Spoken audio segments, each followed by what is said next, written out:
Hello and welcome to Conference of Parties COP29 News Update on Plant a Decade Initiative. Here is United Nations Climate Change News today, where we serve you breaking news, trending stories from COP29 Baku in Azerbaijan. I am Anulu Akpoido, reporting for Plant a Decade Initiative, Nigeria. Our G20 leaders back scaling up climate finance from billions to trillions. In the news, the high-level diplomatic push for climate action shifted southward on Tuesday, November 19, 2024, as G20 leaders meeting in Rio backing scaling up climate finance. The leaders sent a clear signal to negotiating teams at stalled United Nations climate talks in Baku on the need to rapidly and substantially scale up climate finance from billions to trillions from all sources, while the statement from the world's leading economies and biggest emitters stopped short of explicit reference of transitioning away from fossil fuels, to which all nations agreed last year at COP28 in Dubai. The G20 leaders did welcome the balanced, ambitious outcome of those talks. The G20 communique comes as the clock ticks down on COP29, which is set to wrap up this Friday in Azerbaijan capital Baku. The complex negotiations on new and significantly scaled up funding for loss and damage and accelerated clean energy goals are moving slowly as some countries dig into their positions while waiting for others to pull back from their own. United Nations Climate Chief Stiell, who earlier warned against brinkmanship and what he called euphorism, said that G20 leaders sent a clear message to the negotiators at COP29, a successful new finance goal in every country's clear interest. And now another story, G20 communique fails to deliver strong commitment on fossil fuel phase-out and climate finance. And leaders of G20 nations meeting in Rio in Brazil on Monday, November 18, 2024, issued a communique which observers believe fails to make stronger mention of fossil fuels and climate finance. Despite recognizing the outcome of last year COP28 in Dubai, which commits countries to transition away from fossil fuels, among other things, the somewhat vague and varied reference obfuscate the action that's really needed by avoiding any specific obligations around fossil fuel phase-out or just the transition. The statement falls short of a strong outcome expected from the group that has given more than $1.4 trillion in support to the coal, oil and gas industry in 2022 alone. The omission found a commitment to phase out fossil fuels and strong signal of finance for climate action, which is critical to underpin a global, just energy transition, and it's particularly concerning in the context of COP29 being held this week in Baku, Azerbaijan, where nations' biggest focus is to negotiate the new global goal on climate finance and where the Dubai agreement is expected to be upheld, especially by wealthy nations. G20 talks in Brazil have reached a breakthrough on climate finance. That's according to diplomatic sources, who say that the world's 20 major economies have reached a consensus, but a fragile one. Wealthy countries have been pushing for richer developing nations, such as China and major Middle Eastern oil producers, to contribute to climate finance. The diplomatic sources say negotiators have agreed to a text mentioning developing nations' voluntary contributions to climate finance, but they stop short of calling them obligations. The development comes as diplomatic tensions over global warming spilled out into this week's G20 summit, following a failure so far to reach a deal in Azerbaijan at the UN's annual climate summit.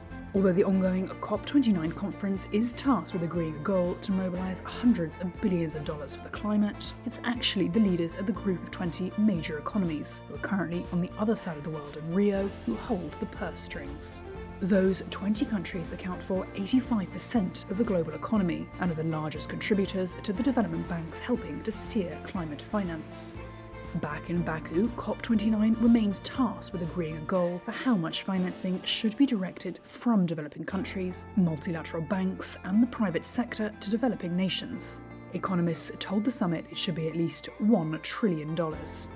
But the breakthrough at the G20 over voluntary financing is overshadowed by the return to power of US President-elect Donald Trump. Trump is reportedly preparing to again pull the United States out of the Paris Climate Agreement. His election throws into doubt how much money the world can muster to address climate change, possibly without the support of the world's largest economy.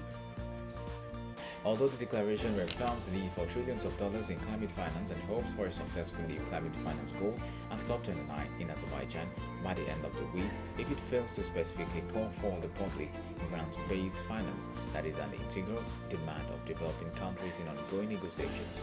Meanwhile, the declaration signed by G20 governments acknowledges the need to reform international finance rules and emphasizes the responsibility of the wealthiest countries to provide financial support for developing countries to transition to renewable energy, but questions over the structure of the climate finance remain unspoken.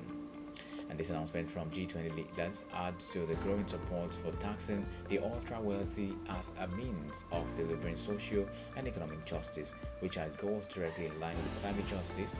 And people around the world have demanded that governments commit to at least $1 trillion a year for quality climate finance at COP29, with activists taking to the streets in over 26 countries over the weekend.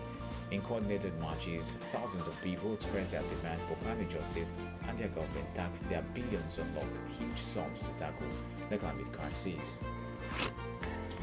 And away from that, Alliance of Champions call on governments, financial institutions to prioritize climate finance for food systems. And more on the story, the Alliance of Champions for Food Systems Transformation ACF reconvened on Tuesday, November 19, 2024, 1 year after its launch at COP28 to highlight progress since Dubai and unite urging government and financial institutions at COP29 to prioritize climate finance for food systems. Speaking on food, agriculture and water day, co-chairs Brazil, Norway and Sierra Leone, alongside founding members Cambodia and Rwanda, released an ACF ministerial statement as well as an series of progress snapshots highlighting key successes in each country and setting out priorities for further work. At Baku, this year focus rightly is on the need to urgently mobilize substantial additional finance, both public and private, to achieve climate goals. Within this, as a coalition of ambitious developed and developing nations, the ACF is calling for government and financial institutions to prioritize climate finance for food systems and transformation via both conventional and innovative funding mechanisms. The snapshot which showcases progress from across the ACF member countries since launch include Brazil, Cambodia, Norway, Rwanda, Sierra Leone, Tanzania, and many others. Alliance members are calling on government to join them and unite in urgent task of food system transformation. And in response, Tanzania has officially announced today its intention to join the ACF and is set to become the newest member of this pioneering coalition committed to transforming global food systems in the world. Paulo Teixeira, Minister of Agrarian Development for Family Farming, Brazil, and co-chair of ACF, advocated for a move that must address the climate finance gap for food systems at COP29. Moving on, United Nations Climate Change Executive Secretary Stiell urges parties to step forward faster and closer to common ground. And in the news, United Nations Climate Change Executive Secretary Stiell, who spoke during the opening plenary session with two of the United Nations Climate Change Conference COP29 in Baku, Azerbaijan on Monday, November 18, on technology and policy innovations for emission cuts in heavy industries unveiled at COP29. Meanwhile, at COP29, governments and industry leaders have charted pathways for high-emitting industries to reduce emissions from hard-to-abate sectors such as steel and cement. And during COP29's Technology Day on Transformative Energy and Industry, an event co-organized by the United Nations Climate Change Technology Executive Committee (TEC) and the United Nations Industrial Development Organization (UNIDO), highlighted policy and technology innovations that can deliver rapid, impactful emission reductions in heavy industries. And these sectors, responsible for roughly 34% of global greenhouse gas emissions, have significant potential to drive climate action. Steel, cement, and chemicals and petrochemicals alone contribute about 70% of industry-related emissions. Despite this potential, until now, only a fraction of national climate plans, known as Nationally Determined Contributions (NDCs), include emission reduction targets in the industry sector. The focus on hard-to-abate industries at COP29 comes at a crucial moment as countries around the world are preparing the latest update of their NDCs due in 2025, mapping the national climate actions for the coming decade. During the event, examples were showcased of technology developed to decarbonize production processes. The TEC also launched its latest policy brief, providing actionable guidance to integrate hard-to-abate industries into national climate targets in alignment with the Paris Agreement 1.5 degrees Celsius goal.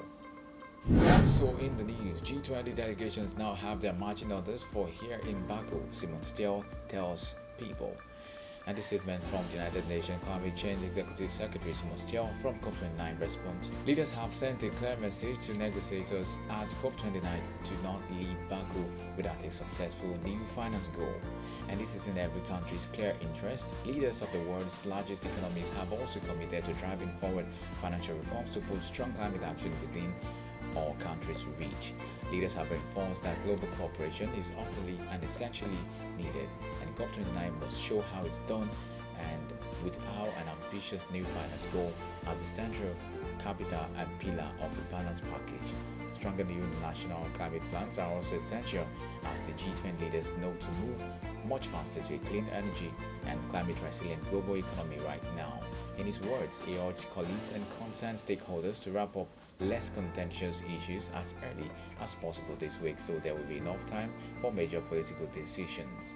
He judged that the only way to get the job done is if parties are prepared to step forward in parallel, bringing the parties closer to common ground. And now to Africa, particularly Nigeria. Now your state or your firm urged to halt destruction of Ogunpa Forest Reserve.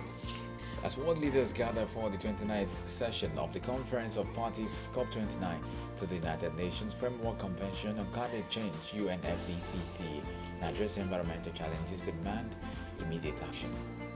Devastating effect and impact of climate change on the Ogunpa River, a vital lifeline in Ibadan, State, underscores the need for collective action. Climate change poses a significant threat to Nigeria's ecosystem, economy, and human well-being. Rising temperatures, changing precipitation patterns, and increased frequency of extreme weather events exacerbated flooding, droughts, and food insecurity. Ogunpa River, once a thriving watercourse, now faces waste crisis, deforestation, and destructive infrastructure projects. The Oyo State government and wood infrastructure destruction in the Ogunpa Forest Reserve for a private estate prioritizes private interests over public needs, disregarding environmental concerns, and the Minister of Environment's advice. The project threatens the livelihood of over 100,000 people living along the Ogunpa Channel. Nigeria's commitment to the Paris Agreement and its pledge to limit emissions by 25% unassisted and 47% if assisted necessitates bold action. However, the country's progress is hindered by inadequate climate governance, insufficient funding, and lack of public awareness. To address these challenges, Nigeria must adopt a participatory governance approach involving local communities in decision-making processes. The fate of Ogunpa River and Nigeria's climate resilience hangs in the balance. COP29 presents an opportunity for Nigeria to affirm its commitment to climate action, and we must balance economic growth, population explosion, and environmental protection. Other stories still coming from the United Nations Climate Change Conference COP29 Baku in Azerbaijan. G20 leaders inaugurate global alliance to end hunger. And that's about it at PADI's Conference of Parties COP29 news update. My name is Anulo Akpodo, and I'm the lead initiator of the Plan the Decade Initiative. Thank you for watching.